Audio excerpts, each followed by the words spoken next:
In today's Take 5, you're going to learn how to add generated content to the links on a web page. Specifically, by the end of the tutorial, you'll have all links to PDFs or Word documents automatically labeled and styled with CSS. This is the project on Codepen you'll be working with, and here's the URL, which you can find linked within the resources section for this video. In your HTML is a link to a PDF document. You'd like to label it so your users have a sense of what clicking the link will do, which is generally a good practice. So type the following code carefully. It's not exactly standard CSS, and feel free to pause the video if necessary. Now, if you look in your page preview, there is a label called PDF after your hyperlink. Perfect. I'm going to explain that syntax you typed in just a moment, but before I do, go ahead and copy the entire block of code and then paste it below and replace the first instance of .pdf with .doc, and then replace the word PDF with the word doc. Now, you'll notice that the link to the doc file also has its own label. Here's the quick explanation. There are two components to your style. The first component is this part of the code called an attribute selector. This syntax finds all the A elements on your page that have an href attribute ending in .pdf. Now, you can test this quickly by changing the .doc extension in your HTML to .pdf, and notice that it changes automatically. So just be sure to undo that. Now, the second component is : after, which is referred to as a pseudo element. This syntax injects the value of the content property after your HTML content has ended. There's a companion to the after pseudo element called the before pseudo element, and you can test that by replacing after with before. And now the PDF label appears before the link text, but make sure you undo that as well.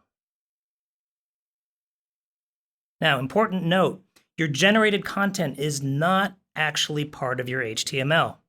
And you can test this by selecting the paragraph in your preview window, then copy and paste it into your HTML. And notice that the word PDF doesn't show up anywhere. Believe it or not, this is a feature, not a bug. You should only use this technique for cosmetic content. Critical text always needs to live inside your HTML. Other cosmetic content might include special characters. So 2 hyphens and a right bracket would make an old school arrow, for example. Or you could use Unicode characters. So type \2705 for a check mark, or 270B for the raised hand emoji. And there's a link to those Unicode charts in the resources section if you're interested in exploring further. Now, you can also add images, but we're going to skip that for now as they can get a little tricky. Let's go ahead and improve the styling of your generated content. For consistency, the same styles should be applied to both PDF and doc labels. So go ahead and copy and paste the PDF attribute selector to the bottom, type a comma, and now copy and paste the doc attribute selector. Type a left bracket and press return. And now you're going to style the font size and color for both. So add font size 0.9em, color Firebrick. And now you'll remove the link underline that extends under your generated content with display inline block. The problem now is that the inline block style collapsed this space and things are kind of cramped. So go ahead and type margin left 0.4em. That takes care of that. And then finally add text transform uppercase to give yourself a more readable label. So there you have it, a way to add a level of automation to your styling. At this point, if any new links to PDF or doc files are created, they will automatically adapt this style without anyone having to lift a finger.